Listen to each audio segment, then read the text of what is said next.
los que hemos nacido en este país o en esta región, hemos tenido memoria de lo que hacemos en estas fechas. Hablábamos de esto hace unos 15 días.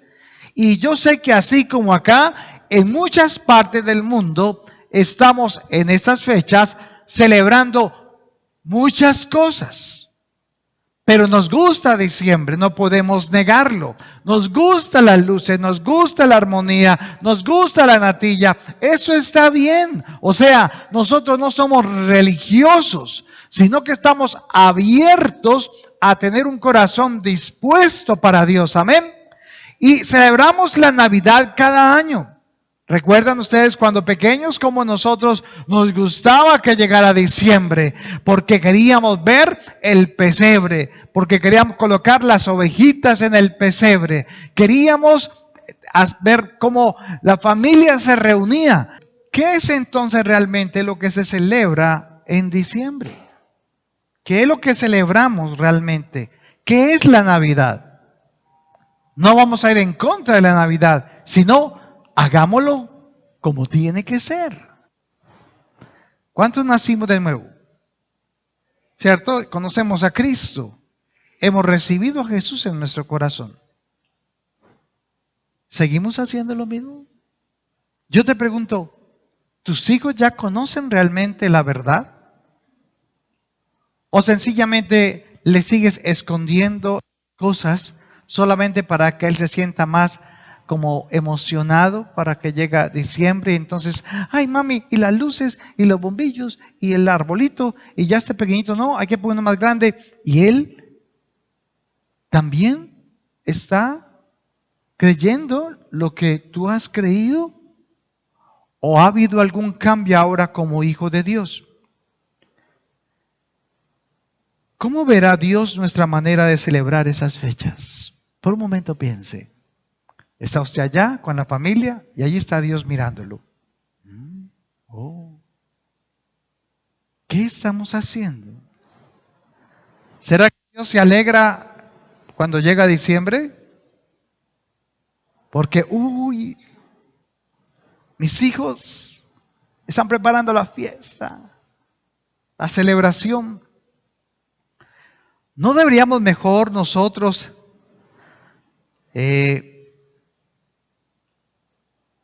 representar, por ejemplo, ¿qué representa el árbol de Navidad? A ver, ayúdenme. ¿Qué representa el árbol de Navidad? Usted lo tiene en su casa, bien grande.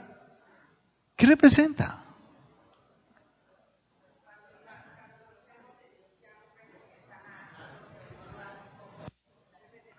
Por tradición, como un adorno. Pero ¿quién no quiere tener un arbolito de Navidad? Todos quieren tener un arbolito de Navidad. La pregunta es, ¿y cuando tu hijo, o cuando tu nieto, o cuando tu bisnieto está viéndote colocando las luces en el árbol, colocando, ¿qué es lo que le cuelgan? ¿Cómo es que llaman las cositas que le cuelgan en todas las ramitas? Las guirnaldas. ¿Tú le explicas por qué estás haciendo eso? ¿Cuál es la razón de estas cosas? Porque él se va a levantar en la misma tradición.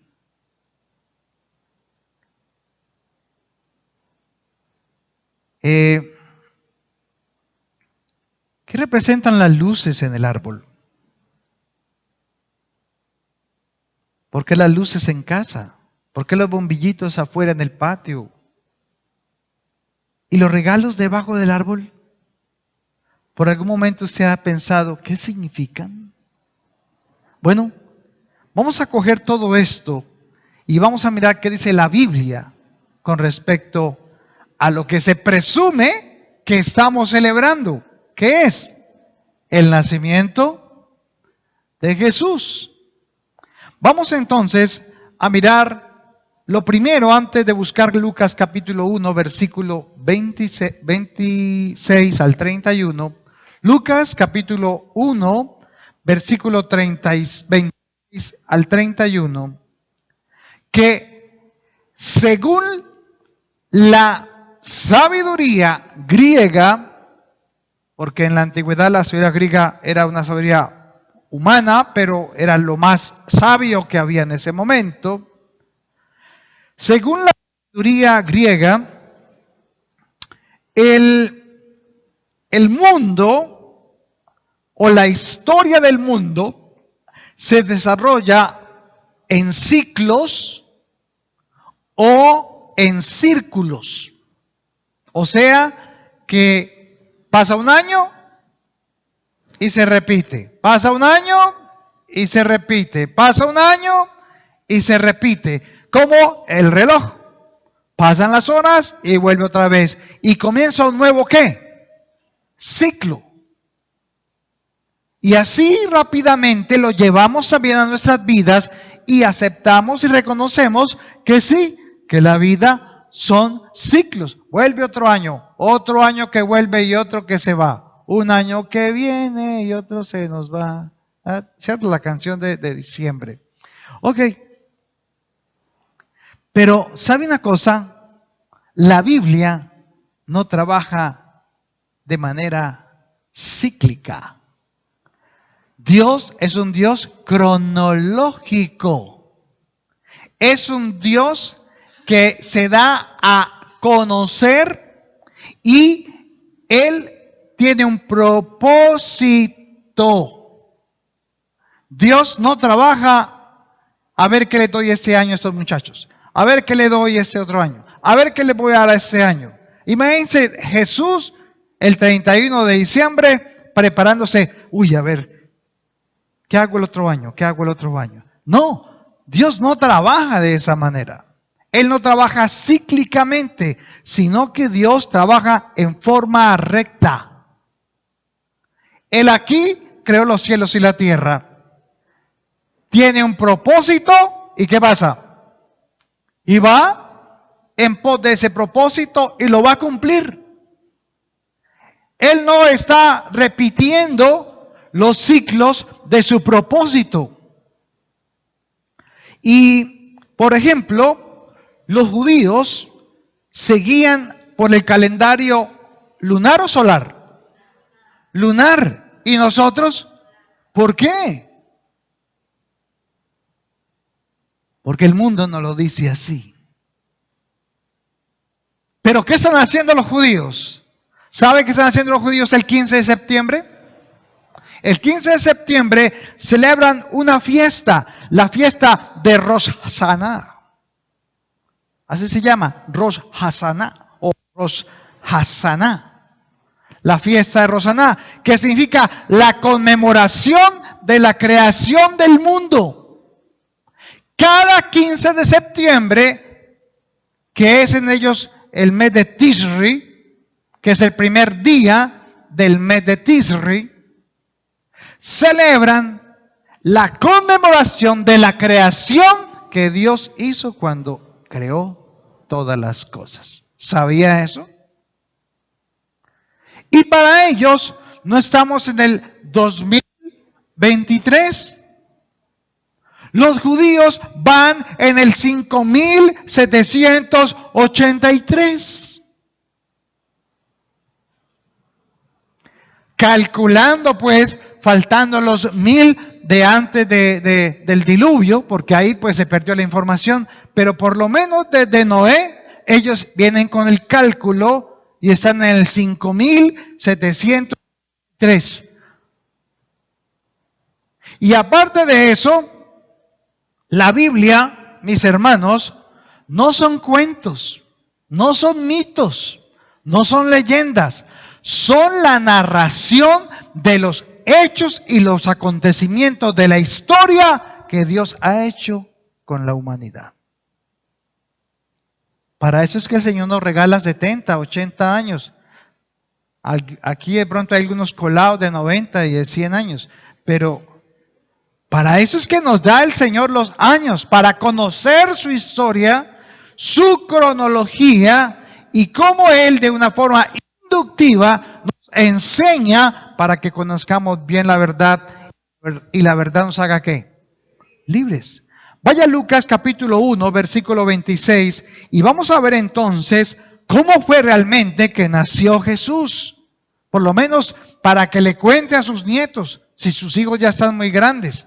Aunque pues la hermana Gladys puede coger a su hijito grande y le va a contar bien la historia, para que no se equivoque y para que esos nietos conozcan bien la historia. Lucas capítulo 1, versículo 26.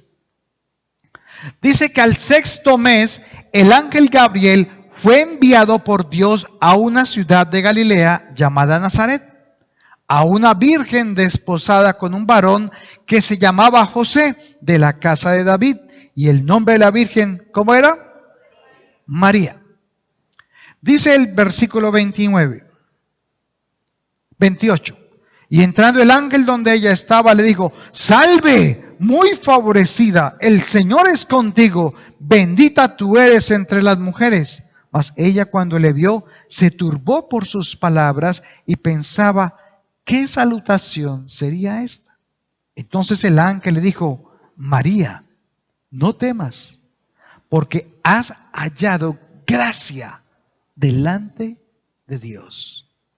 Y ahora concebirás en tu vientre y darás a luz un hijo y llamarás su nombre, ¿qué? Jesús. Entonces, ¿por qué el ángel Gabriel hizo esto? ¿Por qué aparece? Porque sí. ¿Haz que Dios me mandó? No.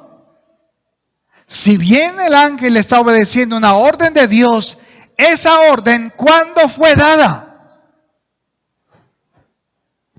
Desde Génesis 3:15. Una promesa se hacía ¿qué? Realidad. Un orden histórico, cronológico en línea recta. El propósito de Dios se estaba llevando y ejecutando. Entonces, ¿qué pasa con lo que Dios dice? Lo cumple. Todo lo que Dios promete, lo cumple. Y allí está entonces Dios diciéndole al mundo, o mejor, haciendo la obra que Él había prometido a Adán y a Eva, cuando les dijo: tendrás un hijo y ese hijo vencerá la muerte. Hasta ahí le contó, pero la promesa estaba ahí. Ahora vaya a Isaías capítulo 7, versículo 14. Isaías capítulo 7, porque Dios habla por los profetas y siempre les estaba recordando sobre esto. Isaías 7:14 dice: por tanto el Señor mismo os dará señal. He aquí que la Virgen concebirá y dará a luz un hijo y se llamará su nombre, ¿cómo? Jesús. Emanuel. ¿Cómo así? ¿No era Jesús?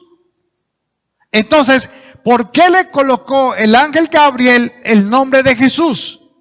Porque Jesús significa el Salvador, el que salva. Pero aquí Isaías está diciendo que ese que estaba prometiendo Dios, que nacería de la mujer, se llamaría como Emanuel. ¿Qué significa? Dios con nosotros. O sea, ¿quién iba a venir a vivir con los hombres? ¿Quién? Dios mismo se iba a hacer ¿qué? Se iba a hacer carne, hombre, y habitaría en medio de los seres humanos. Eso es lo que iba a ocurrir. Ahora vaya a Lucas capítulo 2. Lucas capítulo 2, versículo 1 al 5.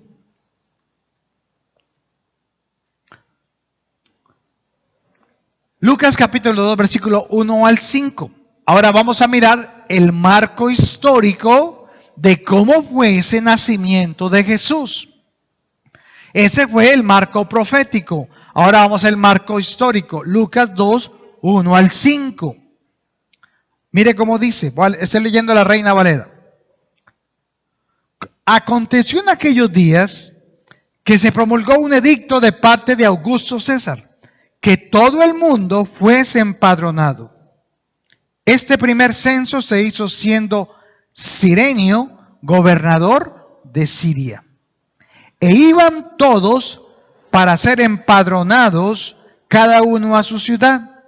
Y José subió de Galilea, de la ciudad de Nazaret, a Judea, a la ciudad de David, que se llama Belén, por cuanto era de la casa y familia de David, para ser empadronado con María, su mujer, desposada con él, la cual estaba como encinta. Vamos a ver entonces realmente cómo fue el nacimiento de Jesús y cómo estos detalles, hermanos, son tan importantes de identificar en nuestra mente para poder contar la verdad bien. Ahora, mire lo que sucedió.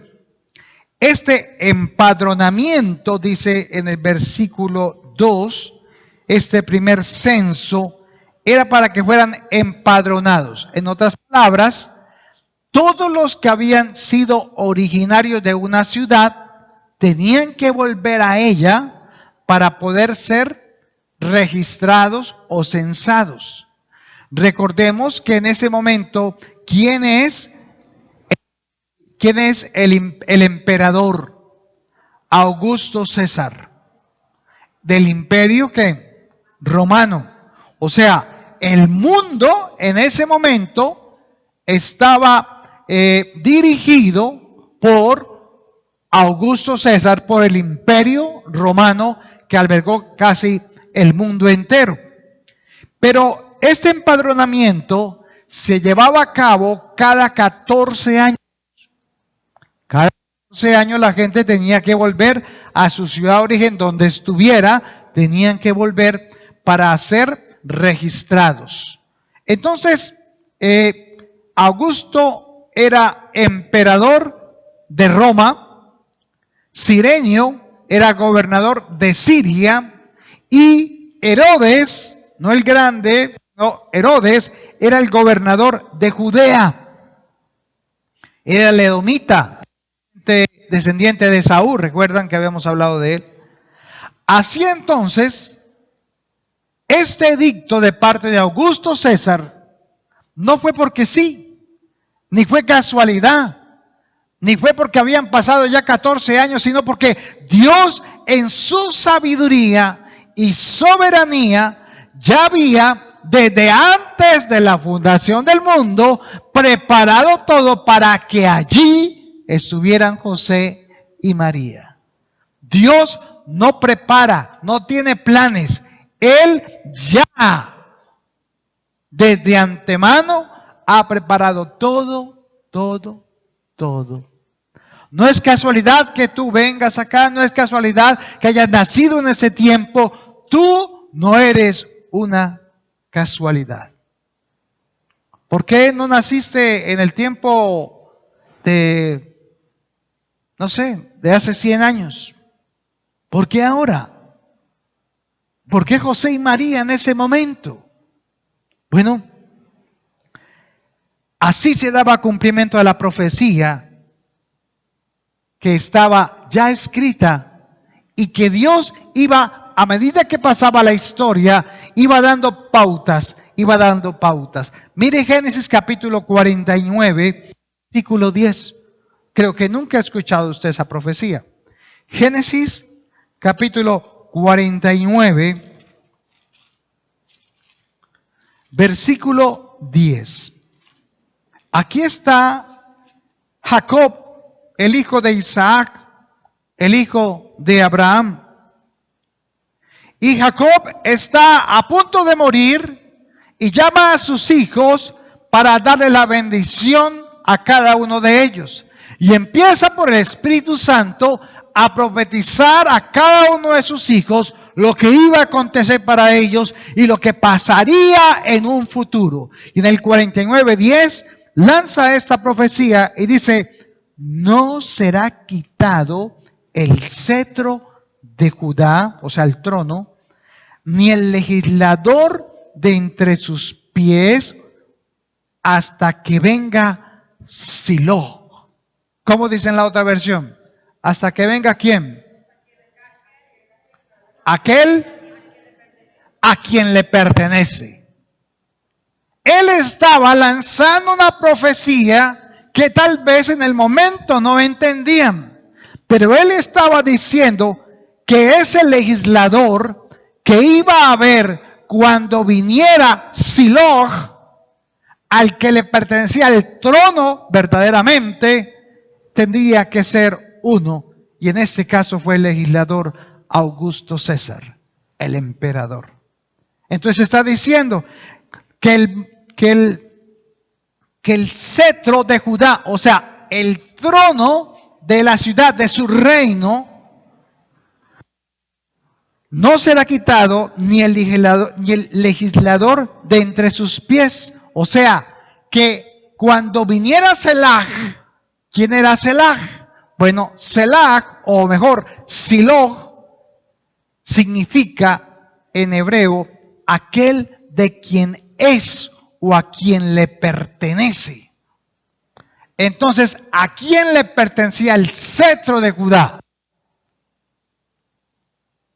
¿A quién? ¿De quién es el pueblo de Israel? Del Señor, de Dios.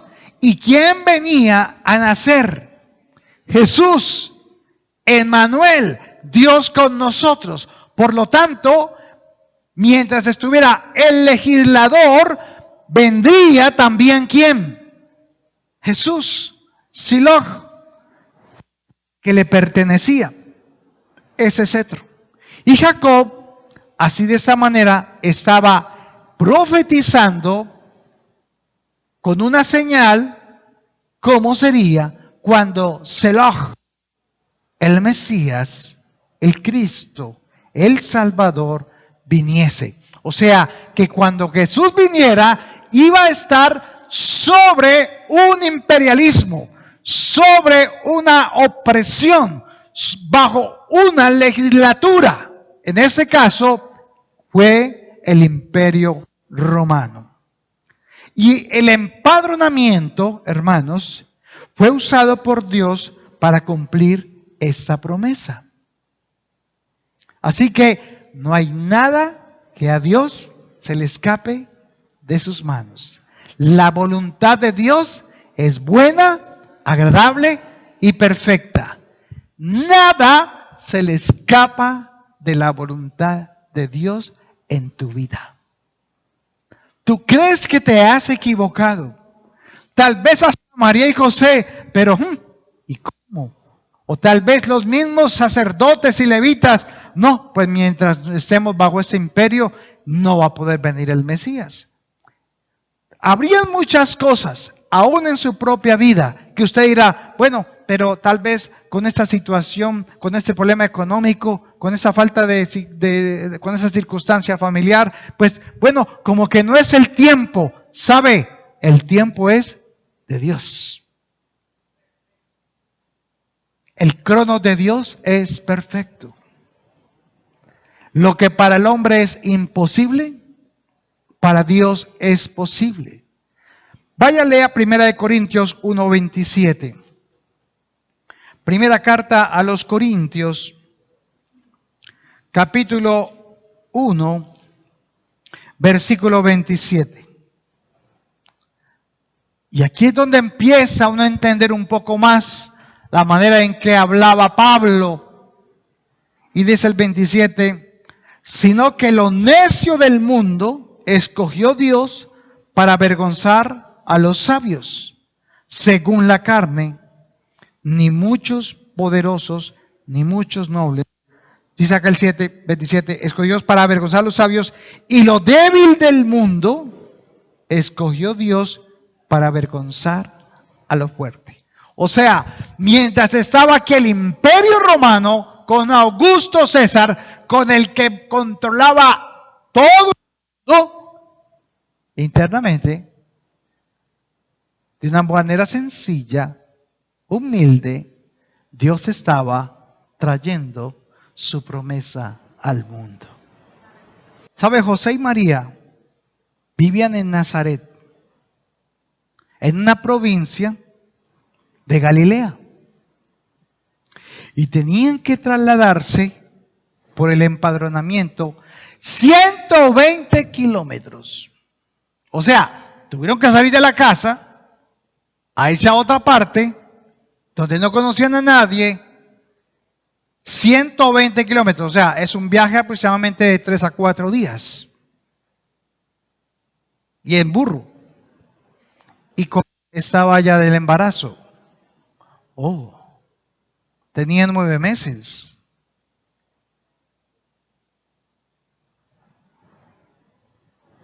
Y el niño estaba grandecito. Ya estaba bajito, porque ya estaba por nacer. No sabían a dónde iban a ir, con quién se iban a encontrar, qué iban a comer. Pero ellos sencillamente obedecieron y lo hicieron.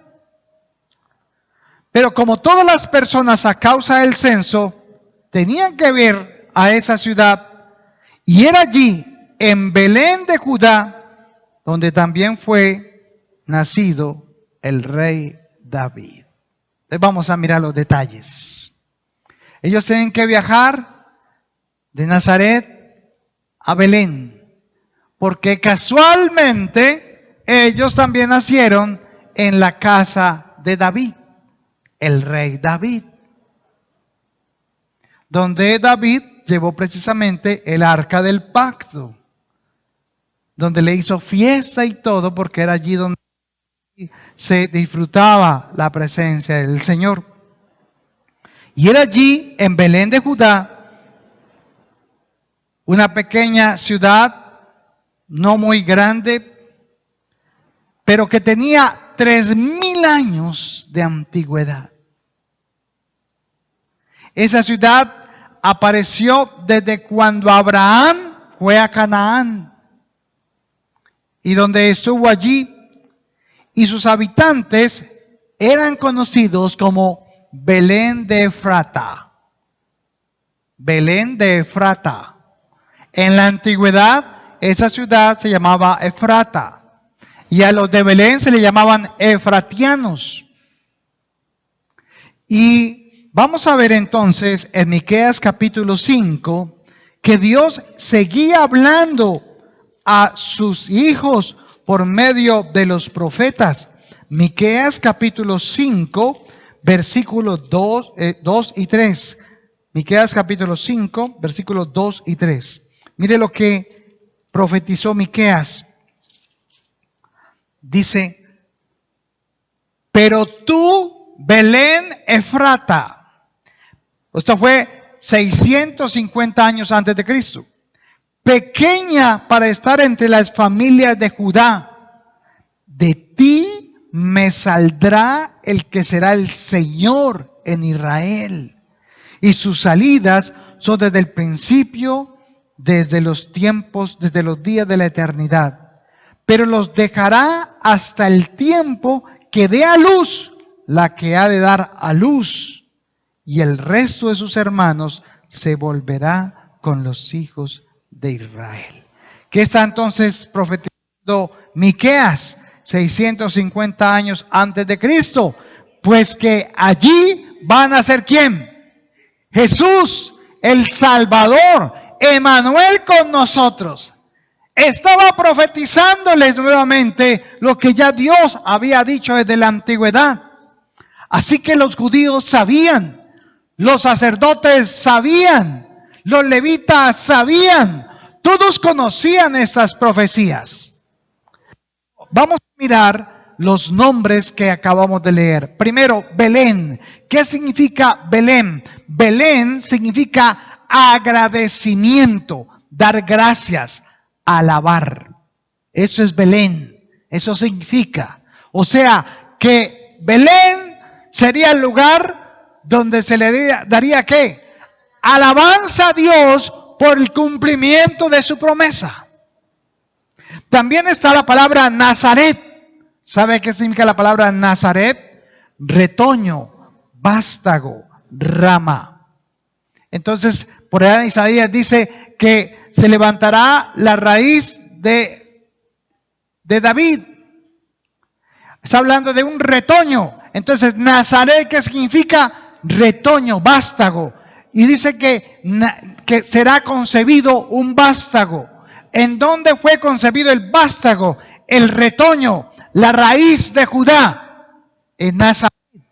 Allí fue donde concibió María por el Espíritu Santo. Pero no iba a ser el lugar de ¿qué? Del nacimiento. Tendría que ser ¿qué? Belén. Entonces, de esa manera, por eso Nazaret se llamaba retoño, vástago, rama. Y la palabra Efrata. ¿Por qué Belén se llamaba Efrata? ¿Y por qué era Belén de Efrata? Porque Efrata significa fructífero, fértil, campo fecundo. O sea, que era el lugar donde Dios iba a traer a la luz a la promesa que Él había dado desde la antigüedad. Mire, todos estos detalles son importantes. Y dicho en otras palabras, si reúno estas 4 palabras con su significado y las leo, entonces diría algo más o menos así. Pero yo cumpliré mi promesa de un Salvador, el pan de vida que viene del cielo en una tierra fructífera, donde nacerá mi retoño para recibir su cetro para siempre y ser alabado. Esa es la conclusión, porque resulta que la palabra Belén, ¿qué les dije por ahí que era Belén? Agradecimiento. Y resulta que la palabra Belén en el hebreo es la palabra Bet-Helem. Bet-Helem. Y esa palabra Bet-Helem fue la misma que Jesús utilizó en Juan 6 cuando decía, yo soy el pan de vida. Entonces, Belén era la casa del pan. Belén era la casa del pan que iba a venir a los hombres. Vamos entonces a mirar en Isaías capítulo 14, versículo 24. Isaías capítulo 14. ¿Está aprendiendo, hermano? Sus hijos necesitan conocer esa verdad. Sus nietos necesitan conocer esa verdad. Y que cuando les pregunten, ustedes tengan que decir. Eso no es una mitología, esto es historia. Isaías capítulo 14, versículo 24. Dice, Jehová de los ejércitos juró diciendo, ciertamente se hará de la manera que lo he pensado y será confirmado como yo lo he determinado. En otras palabras, hermanos, Dios es quien determina cómo serán llevadas las cosas que Él mismo se ha propuesto contigo. Tú no le tienes que enseñar a Dios lo que tiene que hacer contigo. Dios, si tú has nacido de nuevo, si tú estás en tu voluntad y estás buscando el hacer su voluntad, no te preocupes. Dios sabe cómo, en qué tiempo, dónde y cuándo llevará a cabo las cosas que Él se ha propuesto con tu vida. No te preocupes por tu edad. No te preocupes si eres muy joven o si eres muy anciano. Dios nos muestra en la Biblia que usó a niños de 12 años y usó ancianos de muchos años. Porque el propósito de Dios con tu vida, Él lo cumplirá. No tengas temor. Amén. Ahora, cuando estamos en su voluntad, es Dios quien determina el camino que vamos a caminar. O sea, tú no viajaste, tú no viniste, tú no pasaste por Armenia, tú no te fuiste para Finlandia, Salento, porque es que, voy a ir. No, es que esos son los proyectos que Dios tiene para ti. Pero es que me ha ido muy difícil, ha sido muy duro, he pasado unas pruebas muy difíciles. Dios te está preparando para algo. Te está preparando. Te ha fortalecido. Y eso que decías, ay Señor, ¿dónde estás? Aquí estoy. No tengas temor, no temas. Yo soy tu escudo, tu fortaleza, tu pronto auxilio, tu socorro. El que habita a la sombra mía morará bajo la sombra del Omnipotente, dice la palabra. Y aunque ande en valle de ¿qué? De sombra, no temeré mal alguno, porque mi vara y mi callado te infundirán ¿qué? Aliento. Dios no mandará una prueba que tú no puedas soportar. Aunque dicen por ahí que el camino del Señor es angosto, pero es un camino de rosas. Pero puede ser que tenga espinas. Así que el que te venda la idea de que viniste a Cristo y ya, aleluya, feliz, todo perfecto. No, hermanos. Dios cumplirá el propósito que se ha propuesto contigo porque Él te quiere usar. Así que muchas veces, hermanos, Él traza el camino de antemano por el que debemos recorrer, nos guste o no nos guste. Ese es nuestro problema. Queremos que todo ¿qué? Sea bueno, que nos vaya bien, que no me enferme, que tenga plata, todo perfecto. Pero Dios sabe que necesita colocar pruebas en nosotros para que fortalezcamos nuestra fe. Porque Él sabe la manera de cómo alcanzarnos para poder llegar a ser salvos y poder servirle. Él es el soberano. Somos sus hijos. Él es nuestro Padre. Entonces, ¿qué puede hacer con nosotros? Aquí estoy. ¿Cómo le dice Isaías? Heme aquí. Envíame a mí. Te van a matar. No importa, Señor. Prefiero hacer tu voluntad. Muchas veces, hermanos, cuando caminamos este camino, nos hemos sentido de pronto solos. Y sentimos que como que ya vamos a tirar la toalla. Señor, no aguanto más, ya no aguanto más. Pero sabes, muchas veces no entendemos ni escuchamos su voz por estar pensando en la circunstancia, en el problema. Y no lo vemos a Él. Y Él está ahí. Vaya a Mateo capítulo 2, versículo 5. Mateo capítulo 2, versículos 5 y 6. Miren lo que pasó en Belén. Hablando ya de Jesús. Ellos le dijeron, en Belén de Judea, porque así está escrito por el profeta, y tú, Belén, de la tierra de Judá, no eres la más pequeña entre los príncipes de Judá, porque de ti saldrá un guiador que apacentará a mi pueblo Israel. De lo más pequeño y de lo más insignificante, Dios puede convertirte en un líder de millones. Belén era la más en ese momento considerada.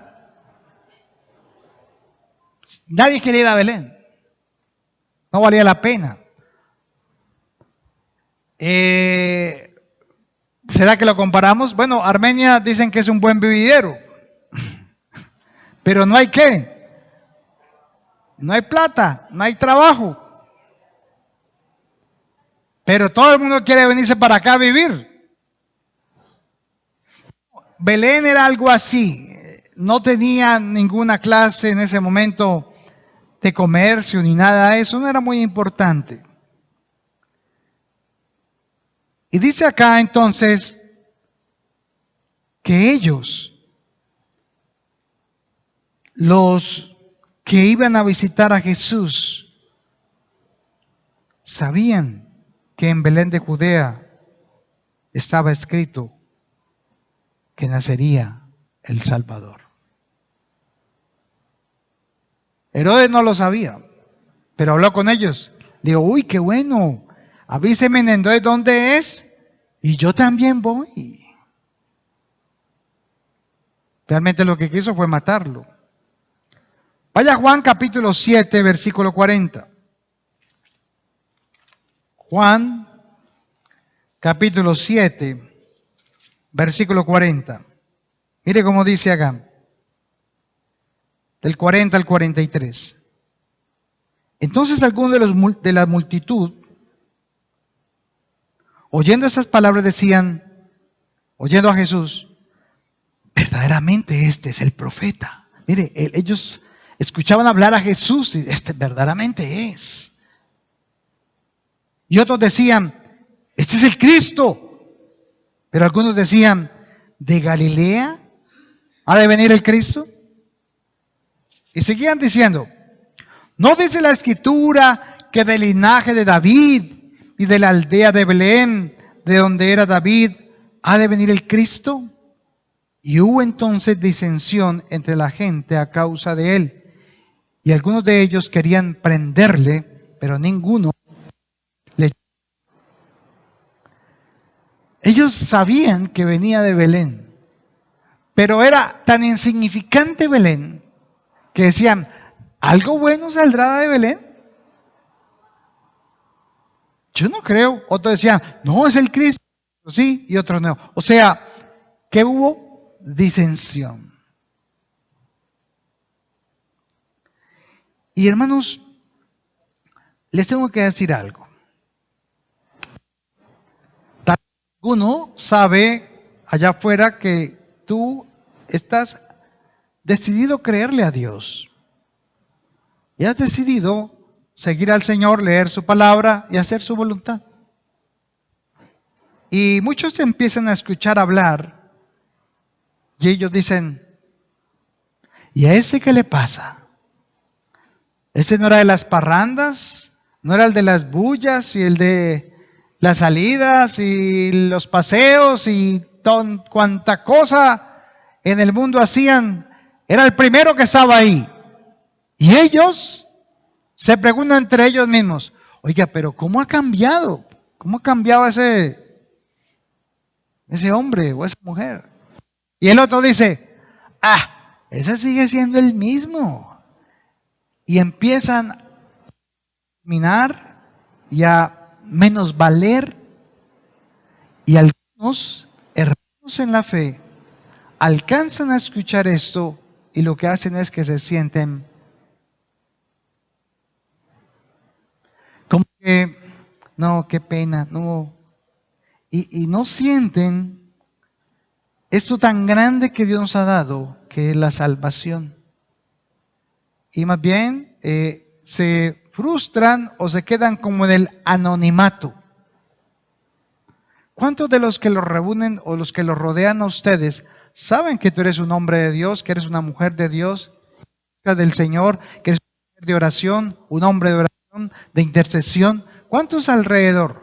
¿Tus hermanos mismos saben quién eres realmente? O cuando hablan contigo, siguen pensando igual. Este es el mismo. Son igualito. Tiene que haber una diferencia. Algo tiene que pasar. Tus papás te ven, ¿y por qué no te creen? ¿Por qué no están contigo? ¿Por qué no están leyendo la palabra? ¿Por qué no están buscando de Dios? ¿Qué ven en ti? ¿Ven más de lo que tenían que ver? ¿O siguen viendo el viejo o la vieja mujer? ¿Ha habido algún cambio en ti? Parece ser que en Jesús, Él era muy diferente, actuaba diferente, hablaba diferente, era amigo de todos, pero tenía una autoridad especial cuando hablaba. A unos les gustaba, hasta lo reconocían como el Cristo, pero otros, no, de Belén no puede salir nada bueno. Ese sigue siendo el mismo. Espera y verá que le venga una situación y ahí lo veo. Allí es porque donde somos probados. Lucas capítulo 2, versículos 6 al 8. Continuemos entonces con la narrativa del nacimiento de Jesús. Lucas capítulo 2, versículo 8 6 al 8. Ahí quedamos. 6 al 8. Y aconteció que estando ellos allí, o sea, José y María, ¿en dónde? En Belén. Versículos 6 al 8. Se cumplieron los días de su alumbramiento, o sea, se vino Jesús y dio a luz a su hijo primogénito, lo envolvió en pañales, lo acostó en un pesebre, porque no había lugar para ellos en el mesón. Esto, hermano, es maravilloso. Acá hay 3 palabras que son la manera, usted tiene que entender y comprender la manera en que Dios habla, cómo es que Él enseña. Y ese privilegio lo hemos tenido en esta iglesia, como decía la pastora hace 8 días, porque nosotros conocemos más profundo de Dios. Y dice acá que lo primero que hicieron en el versículo 7, dice, y lo colocaron y lo volvieron en pañales, lo acostaron en un pesebre, porque no había lugar en el mesón. El mesón, hermanos, era un lugar de hospedaje, donde llegaban los viajeros. Ahora, ¿por qué razón no había mesones en Belén? Porque estaban en el censo. Así que José y María no fueron ¿qué? Los únicos que tuvieron que viajar. Muchos de muchas partes llegaron, pero la ciudad no era una gran ciudad, sino Salento. Sin turismo. Sí. Entonces era como, ¿qué? Barcelona, más chiquito, así. Y no habían hoteles. No habían lugares donde se podía quedar tanta gente. Entonces me imagino a José buscando en cada lugar a ver una habitación para poderse quedar con su esposa, que está a punto de nacer con un bebé.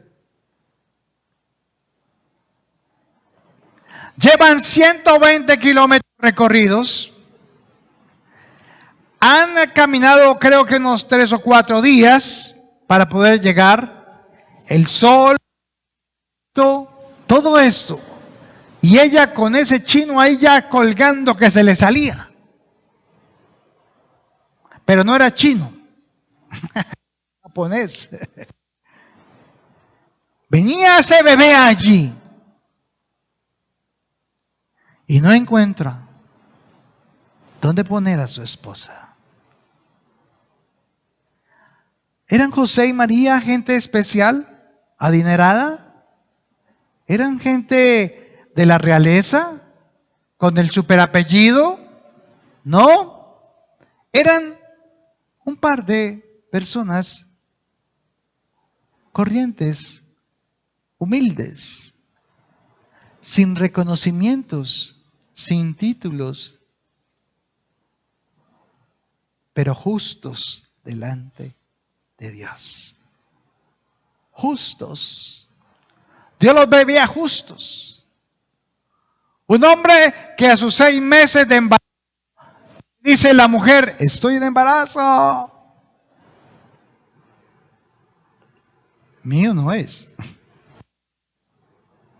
Y como el ángel Gabriel también le habla en sueños y le dice, José, no tengas miedo de recibir a María por tu esposa.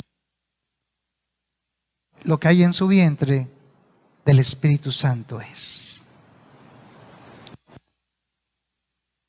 Lo que tiene de especial a gente humilde y sencilla de corazón. Lo que tienes tú. Aquí estás. ¿Por qué estás acá? Porque tienes un corazón humilde y sencillo. Porque crees. Pero a veces te menosprecias tanto que sientes que Dios no te valora como a la otra persona que tal vez sea tu jefe o que tal vez sea el presidente o que tal vez sea el superpastor, y por alguna razón te inclinas a creer que eres menor que él. Pero Dios no tiene acepción de personas. Él busca adoradores que lo adoren en espíritu y en verdad. Y eso tenían María y José. Estos son los que yo he programado, preparado para que tengan a mi hijo. Y cuando Dios te llamó, se te atravesó en el camino, y cuando decidiste creer, ¿sabes qué hizo Dios? Engendró y te dio al Espíritu Santo y colocó dentro de ti a Jesús en tu corazón. Tal vez para María era un embarazo físico y ahora llegó el momento del alumbramiento. Pero tal vez para ti y para mí es un embarazo espiritual donde entró ¿quién en nosotros? El Rey de Reyes y Señor de Señores viene a morar en ti. Y tal vez tú seas un Belén Efrata. Tal vez la más insignificante de las personas, tal vez de esta ciudad. Y sabes, Dios quiso traer a su Hijo para que viva en ti. Este es ahora Belén.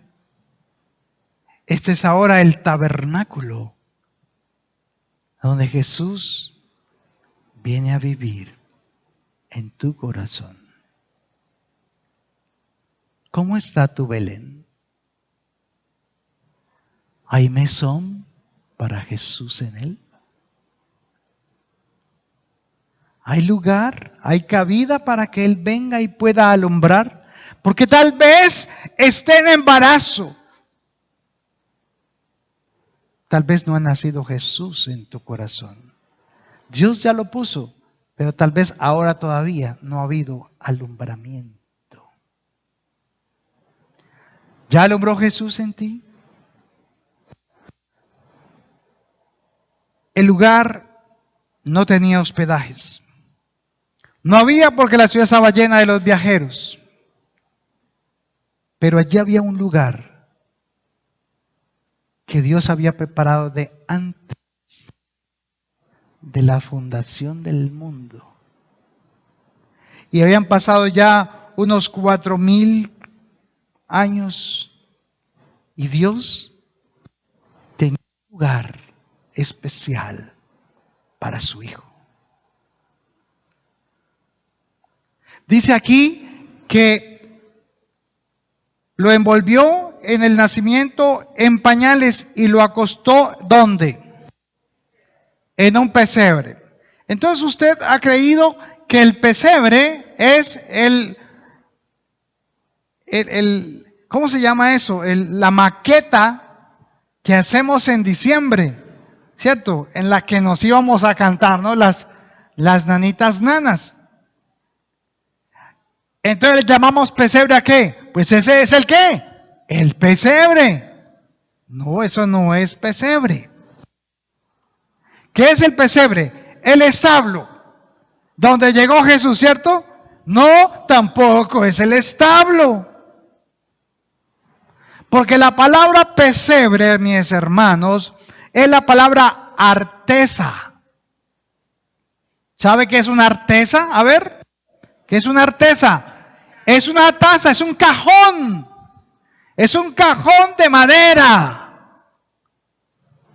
Y dice que María cogió a su niño, lo envolvió en pañales y lo colocó ¿dónde? En el pesebre, en la artesa, en el cajón de madera. Entonces José preparó una artesa y un cajón. No, era el cajón donde se coloca el alimento de los animales. la canoa. El Rey de Reyes, el Señor de Señores, el Santo, Justo, el Dios Todopoderoso, Emmanuel, venía a vivir y a nacer en un cajón donde alimentan los animales.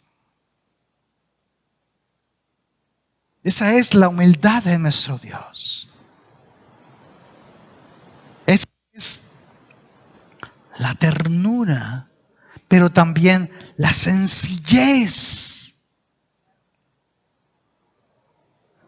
No nació en el templo, no nació en el hospital. ¿Dónde naciste tú? Gloria a Dios por el hospital y la clínica donde naciste. Jesús nació en la batea donde se colocaba el alimento para las vacas, para los burros, en un pequeño establo en Belén. Maloliente, contaminado, sucio, sin higiene, y allí estaba alumbrando el que iba a ser el sol de justicia. Y a veces tú dices, ¿por qué no tuve otro hogar mejor? ¿Por qué, Señor, nací en este hogar? ¿Por qué no nací no como el del vecino? ¿Por qué no en una casa grande? ¿Por qué? Jesús nunca reprochó el haber nacido así. Nunca le reprochó a sus padres. ¿Por qué nací así? ¿Y por qué así? ¿Y por qué no donde la gente va? ¿Y por qué no como la gente? Pero ahí estaba Jesús. Y ahí estaban José y María. Y estaban haciendo en la tierra el Rey y Señor y Creador del universo. Filipenses capítulo 2, versículo 5. Estas cosas nos hacen pensar, hermanos, que a veces somos un poquito desagradecidos con lo que tenemos. ¿Tú tienes cama? Jesús no tuvo cama. ¿Tienes celular? Bueno, Jesús no tuvo celular, pero tenía comunicación con el Padre. Ellos no cargaron cobijas como tú te las preparas en el baby shower. Jesús no tuvo talquito, ni crema cero. Crema 4 es 0. 4. Siempre he preguntado por qué es 4, por qué no 3, pero bueno.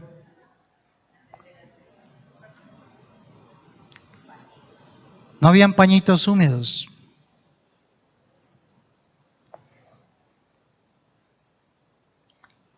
Filipenses capítulo 2, versículo 5. Dice Pablo, haya pues en vosotros este sentir que hubo también en Cristo Jesús, el cual siendo en forma de Dios, ¿qué dice? No estimó el ser igual a Dios como a cosa que aferrarse, sino que, ¿qué hizo? Se despojó a sí mismo, tomando forma de siervo, hecho semejante a los hombres. Y estando en la condición de hombre, se humilló a sí mismo, haciéndose obediente hasta la muerte y muerte de cruz.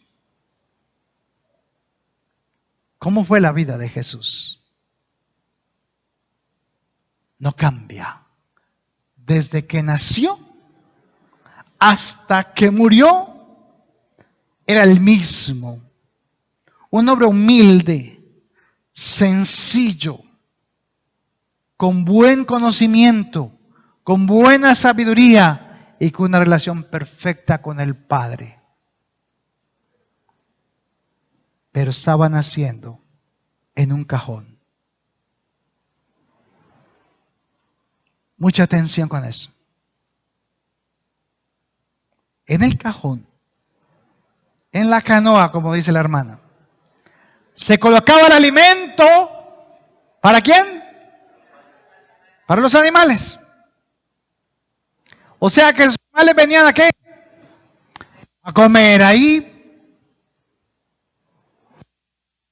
¿Qué significa el pesebre? ¿Qué significa el cajón? Jesús nace allí, es colocado allí, y esto tiene una referencia con lo que iba a pasar en su vida. Juan capítulo 6, versículo 32. Juan 6, 32. ¿Está aprendiendo, hermano? ¿Sí? Juan 6, 32. Y Jesús, delante de la multitud, expresó: de cierto os digo, no dio Moisés el pan del cielo, mas mi Padre os da el verdadero pan del cielo. Porque el pan de Dios es aquel que descendió del cielo y da vida al mundo. Versículo 34. Entonces aquellos hombres le dijeron: Señor, danos este pan. ¿Qué tenían ellos? Hambre. Jesús le respondió en el 35 diciendo: yo soy el pan de vida, y el que viene a mí nunca tendrá hambre, y el que en mí cree no tendrá sed jamás. Aquí está la canoa donde se alimentaban a los animales. Aquí colocó el Dios Todopoderoso el pan para que el mundo lo pudiese comer. El pan de vida. El pan en el pesebre, el que iba a darle al mundo.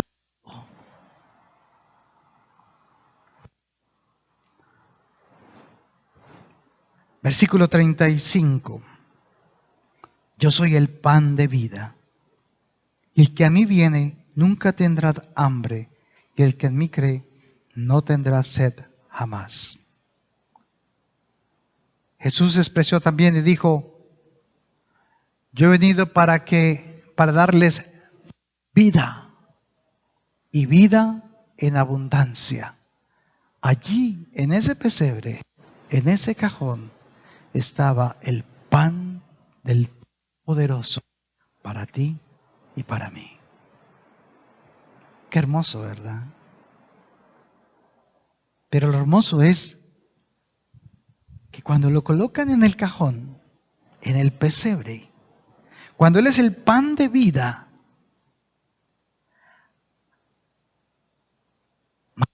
María había hecho algo ya. ¿Qué había hecho? Lo había envuelto en pañales.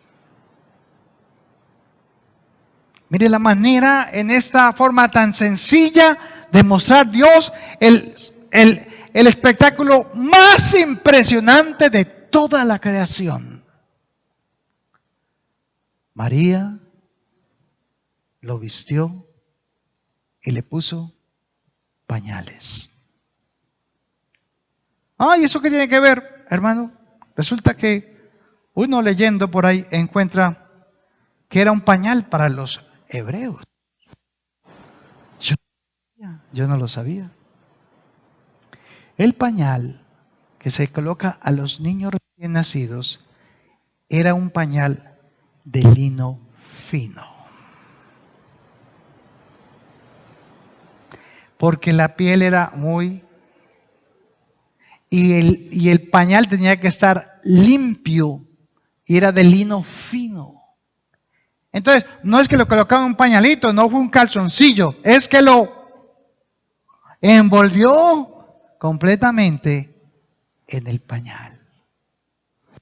Y este pañal, hermanos, entre los hebreos, que era de lino fino, ¿qué representa el lino fino? ¿Qué dice la Biblia?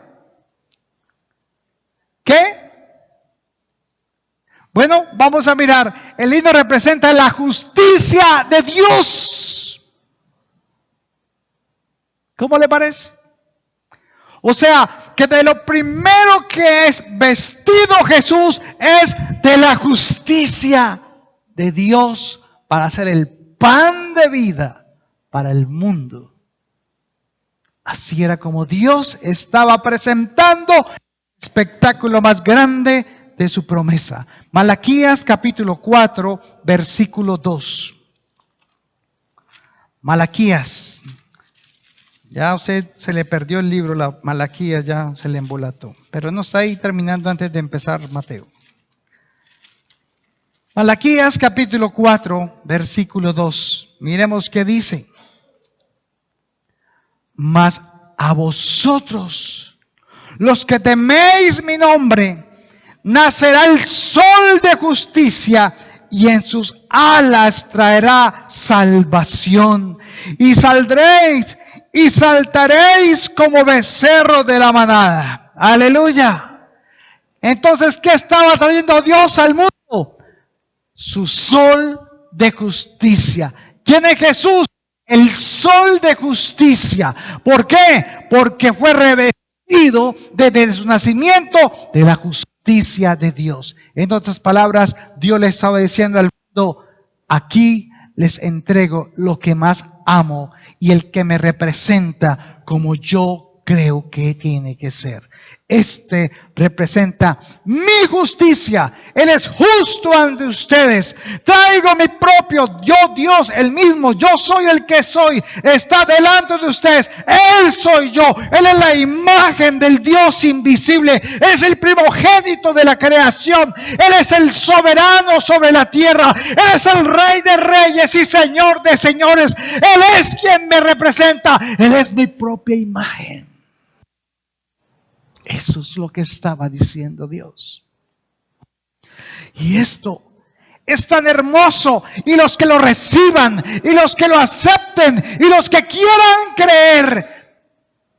Mi historia cronológica. En mi propósito les tengo algo. Apocalipsis capítulo 19, versículo 7. Apocalipsis 19, versículos 7 al 8. Dice el 7, gocémonos y alegrémonos, dice toda la multitud de millones, alabando al Señor ya en la Nueva Jerusalén. Gocémonos y alegrémonos y démosle gloria, porque han llegado ¿qué? Las bodas del Cordero y su esposa se ha preparado. Y a ella, ¿a quién? A la esposa. ¿Y quién es la esposa? La iglesia. ¿Y quién es la iglesia? Los que se congregan. ¿Y quiénes son los que se congregan? Los que han nacido de nuevo. ¿Y quiénes son los que han nacido de nuevo? Los que ahora tienen a Jesús en su corazón. Dice, porque han llegado las bodas del Cordero y su esposa se ha preparado. Y a ella, ¿a quién? A ella se le ha concedido que se vista ¿de qué? De lino fino, o sea, ¿de qué? De la justicia, del pañal de la justicia de Dios, aleluya. Ahora el Señor te tiene con un pañal nuevo. Tienes el mejor pañal, la justicia de Dios, ahora en ti.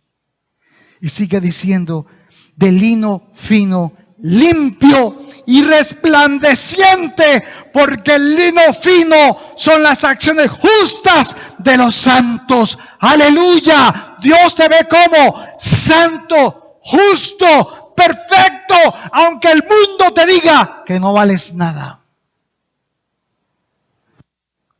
Eres oro en las manos de Dios.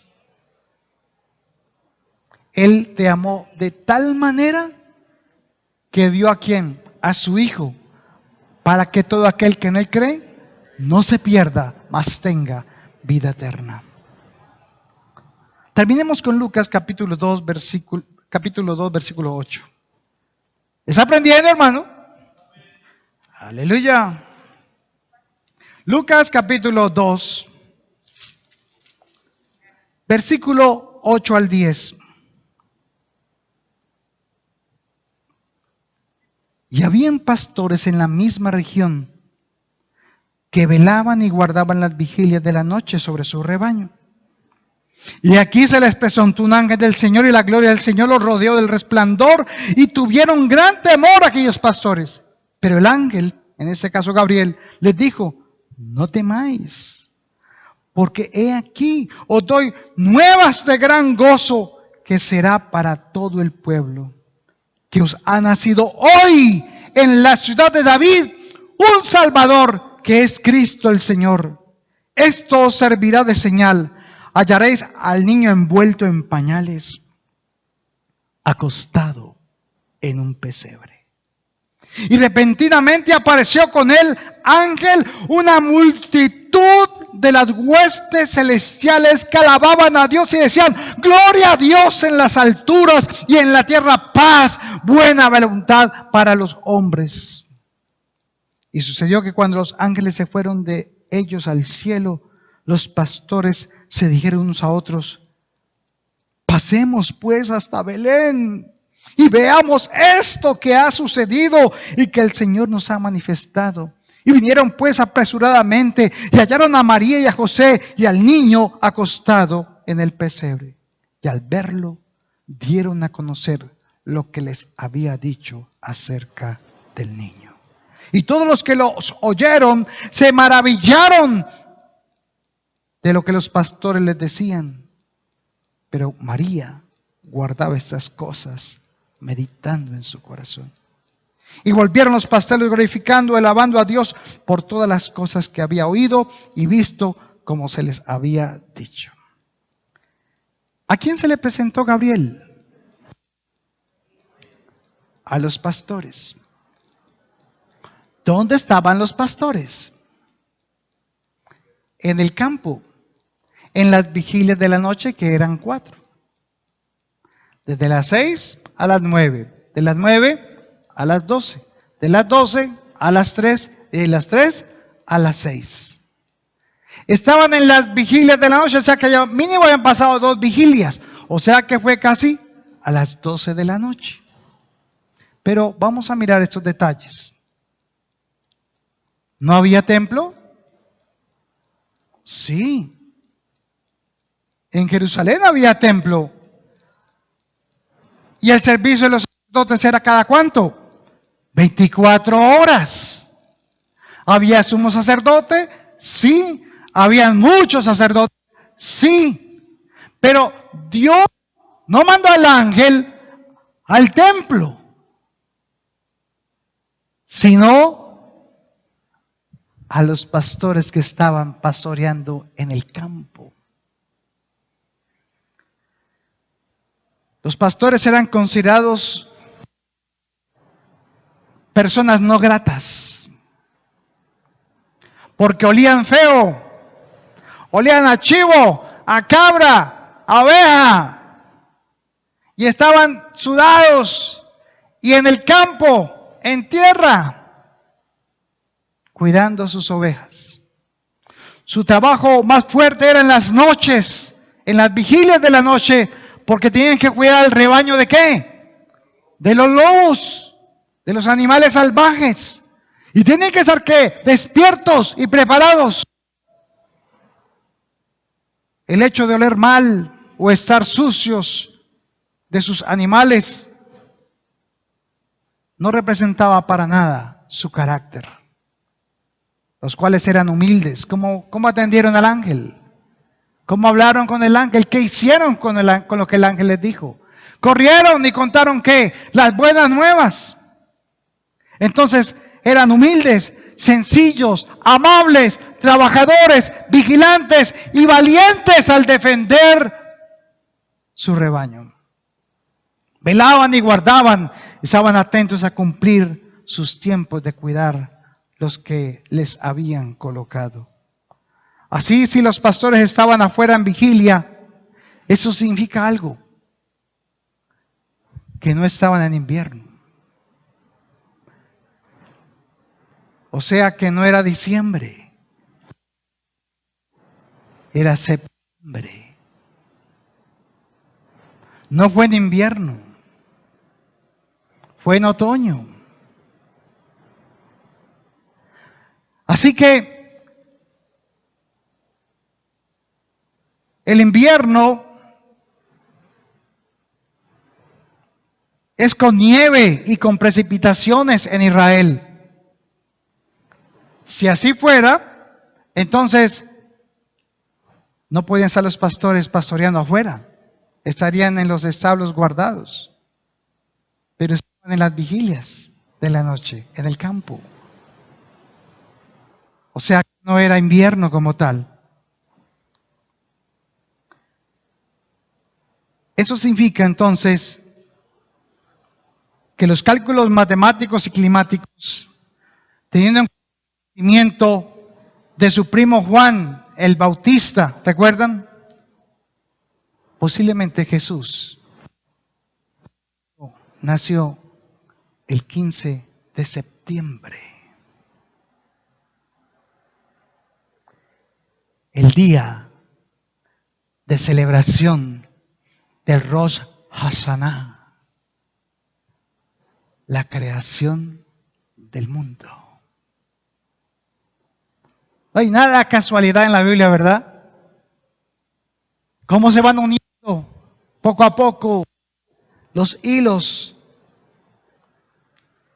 Y por eso Jesús hablaba de los pastores. Capítulo 10, versículo 11, Jesús decía, yo soy el buen pastor. Y el buen pastor da la vida por sus ovejas. Los que han venido antes de mí, ladrones y salteadores son. Pero yo he venido, ¿para qué? Para que tengan vida. Es más, decía, yo soy la puerta. Los que entran por mí, esos hallarán buenos pastos. Y profetizó como un buen pastor atendía a su rebaño. ¿Qué hizo Jesús con sus discípulos? Los cuidaba y los pastoreaba.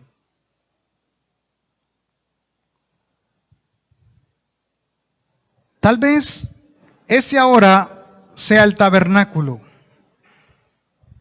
Tal vez este ahora sea de Efrata.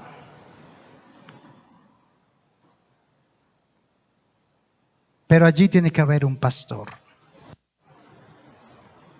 Alguien tiene que gobernar este rebaño. Alguien tiene que gobernar ese tabernáculo. Tú eres el primer pastor de tu propia vida.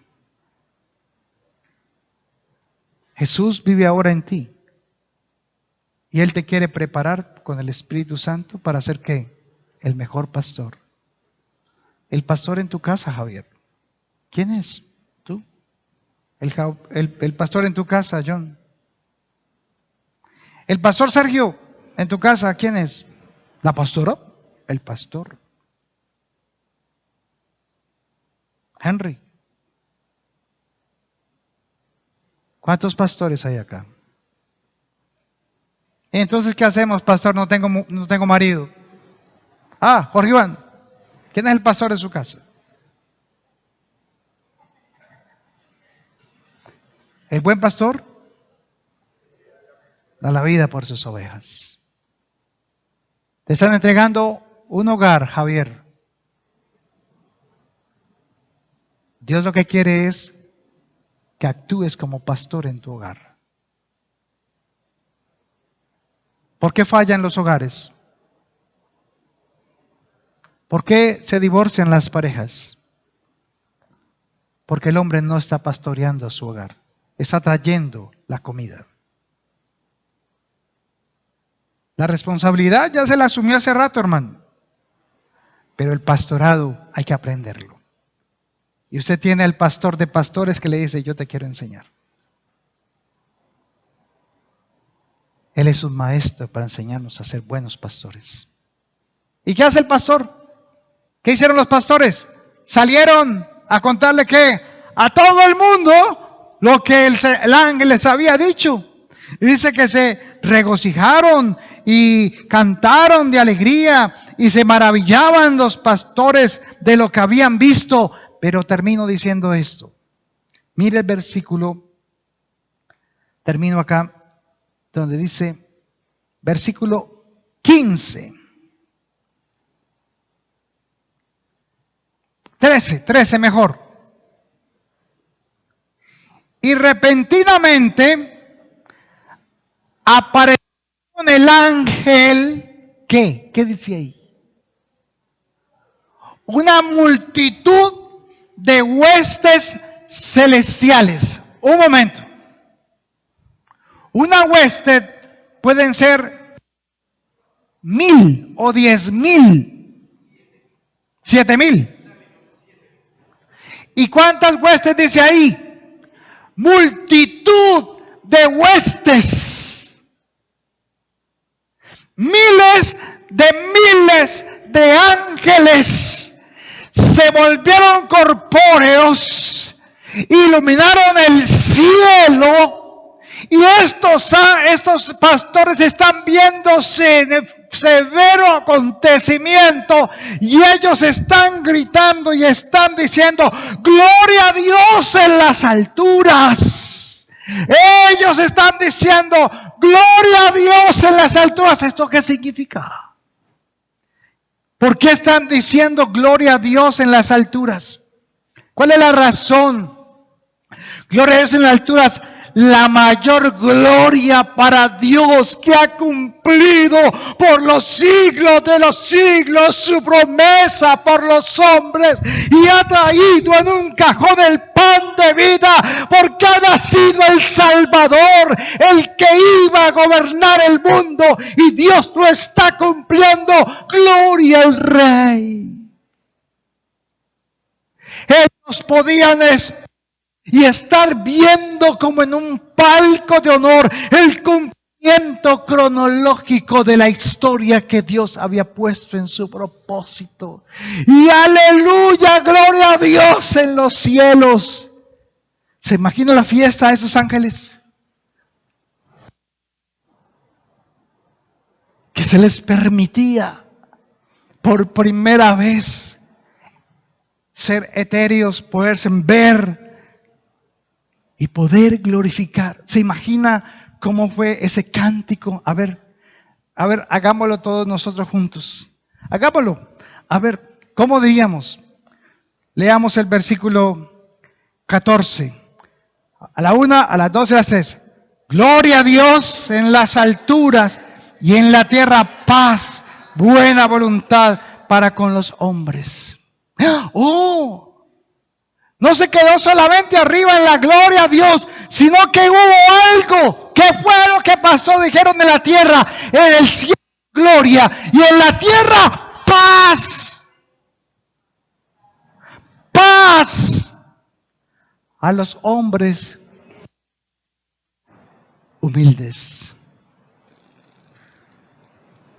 Pero esta paz, ¿por qué dijeron paz? ¿Por qué dijeron paz en el nacimiento de Jesús? Según la historia del ser humano, en 6,000 años de la historia del ser humano, el acontecimiento número 1 que ha acompañado al ser humano desde el principio han sido las guerras, las batallas, todo el tiempo. Pero hubo un momento, un periodo en la tierra donde hubo paz, donde no hubo guerras, no hubo conflictos entre países, nada, no hubo peleas, no hubo esas batallas que vemos ahora. Y duró 30 años. El único periodo en 6,000 años ha sido 30 años donde hubo paz en la tierra. Y fue en el Imperio Romano. Y se conoció como el Imperio de los 30 años de paz. Porque la paz venía a este mundo. Y mientras Jesús estuvo en la tierra, sus 33 años aproximadamente, no hubo conflictos en el mundo. Sí, habían conflictos internos.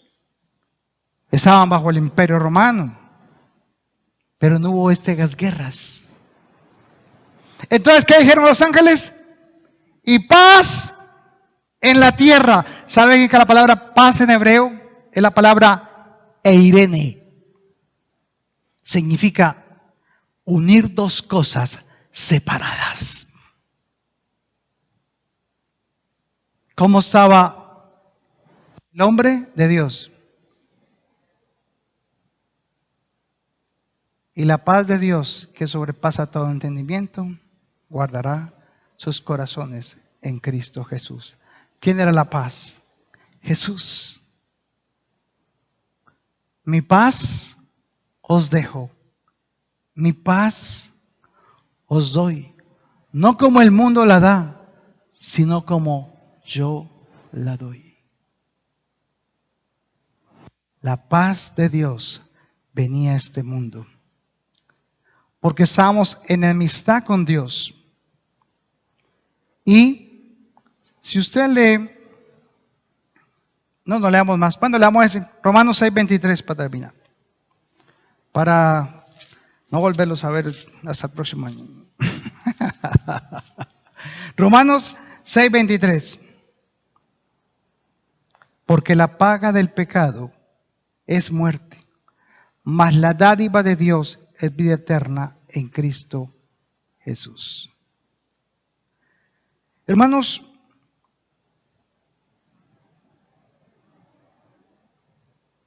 termino diciéndoles la frase que viví. Hasta que no tengas paz con Dios en tu corazón, no podrás tener paz con tus semejantes. Si no hay paz en tu corazón, siempre tendrás peleas con tu cónyuge, con tu familiar, con tu amigo. Si no hay paz en tu corazón, en otras palabras, si no está Cristo en tu corazón, nunca alcanzarás la paz. Y tendrás ansiedad, preocupación, tristeza. Y por más que alcances logros, querrás otro. Y cuando alcances ese, querrás otro. Y cuando tengas ese, querrás otro. Porque nada te va a llenar. Solo la paz de Dios es la que llena completamente. Así que la única forma de sentir y vivir la paz en tu corazón es viniendo a Cristo y dejar que Él alumbre en tu corazón. Amado Padre Celestial, te damos gracias, Señor, por ese tiempo.